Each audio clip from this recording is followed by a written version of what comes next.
Добар ден, започнуваат вести на Слободен печат. Ви благодарам на довербата.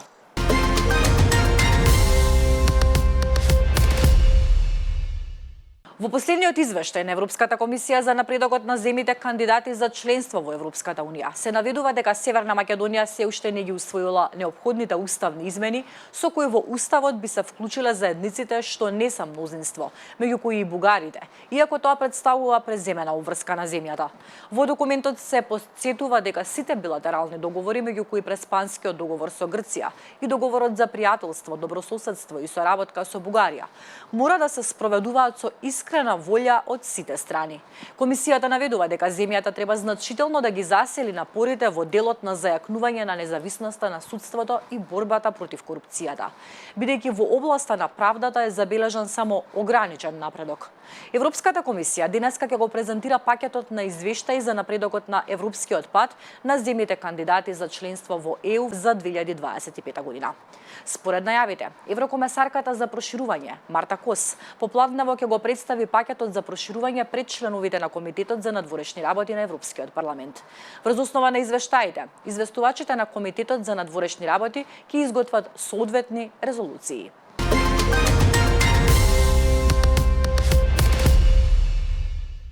Премиерот Христијан Мицкоски попладнево во Брисел ќе учествува на самит за проширување на Европската унија во организација на телевизијата Евронюс, кој е замислен како собир на кој високи представници на ЕУ и на земјите кандидати за членство ќе разговараат за идината на европската интеграција.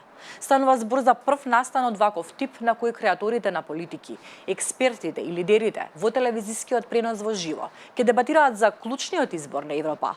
Дали унијата ќе се прошири и ќе се развива или ќе ризикува стагнација.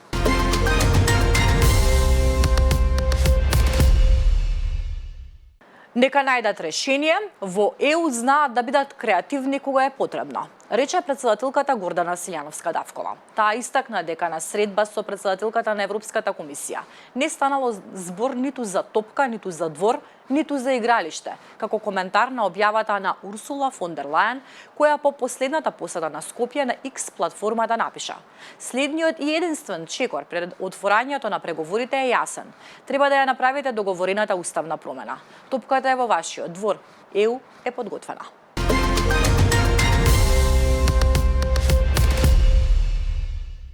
Потпаролот на партијата Знам и директор на фондот за ПИОМ Никола Мемов упати жестока критика на Facebook кон коалицијата Вреди, партнерот во власта, обвинувајќи дека партиите на албанците од коалицијата ја изиграле ВМРО ДПМНЕ во Скопје и не го поддржале незиниот кандидат Орце Ѓорѓиевски во вториот круг од локалните избори.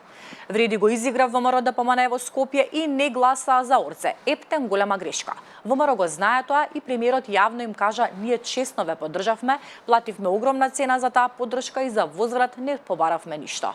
Само почит. Таа почит не ја добивме и тоа не го забораваме", напиша Мемов.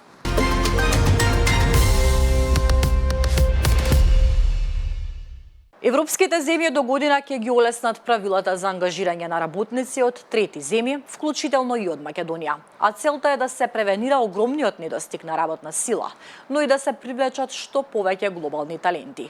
Но она што македонските граѓани најмногу ги интересира е податокот како новиот европски систем за влез и за излез ќе влијае врз нивниот евентуален сезонски ангажман во Хрватска до година, бидејќи тие правила им дозволуваат на граѓаните од трети земји кои не се членки на Европската унија да останат во рамките на Шенген зоната 90 дена во рок од 180 дена.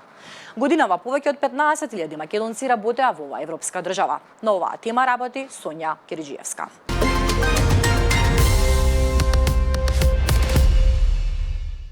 Цеца Разжинатовиќ со бурна реакција кон српските новинари за скандалот со бугарското знаме во Велес. За време на настапот, Цеца во еден момент зема бугарско знаме од публиката и се обвитка со него, што предизвика негодување и свирежи на дел од присутните. Некои од присутните ја напуштија салата во знак на револт, додека другите останаа збунети од потекот на пејачката.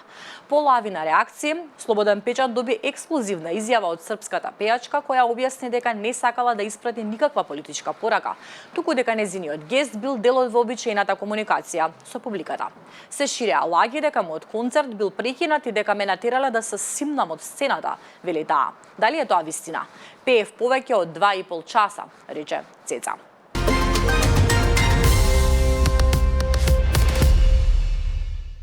Во Белград се дојдени двајца снайперисти. 3 дена трагаме по нив, изјави српскиот претседател Александар Вучик во телевизиско гостување. Владата на Србија има безбедносни и разузнавачки податоци, според кои во Белград се присутни двајца снайперисти, за кои се верува дека пристигнале со финансиска поддршка, чиј извор е познат на надлежните служби, рече Вучик.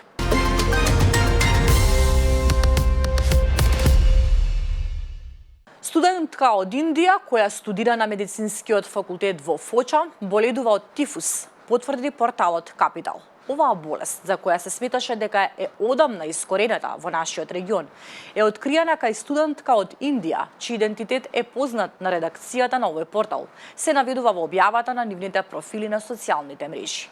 По ова шокантно откритие, студентката е ставена во изолација, а главната причина за инфекцијата се сметаат катастрофалните хигиенски услови во кои таа живеела.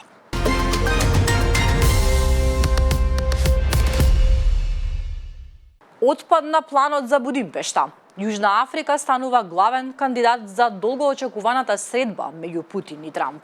Рускиот и американскиот претседател Владимир Путин и Доналд Трамп би можеле да се сретнат на самитот на Г20 во Јоханесбург, Јужна Африка, кон крајот на ноември.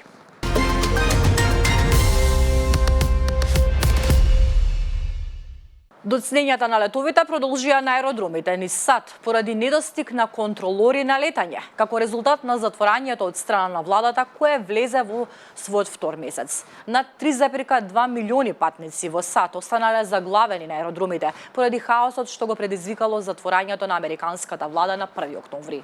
Организацијата Авиокомпании за Америка соопшти дека 16% од сите доцнења во октомври се резултат на недостиг од персонал во контролата на летањето.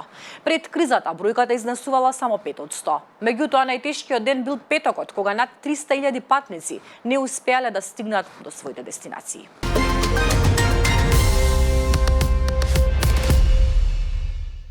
Австралија ќе им понуди на домаќинствата 3 часа бесплатна сончева енергија дневно. Во Австралија веќе околу 4 милиони домаќинства имаат поставено соларни панели на покривите. Новата програма ќе биде достапна и за станари во згради кои немаат своји панели, под услов да имаат паметен бројач и да ја прилагодат потрошувачката на енергија на средината на денот, кога можат бесплатно да користат струја или да ги полнат своите електрични возила. Ова беше последната информација во вестите на Слободен печат. Благодарам на вниманието. Повеќе информации ќе побарате на нашиот сајт.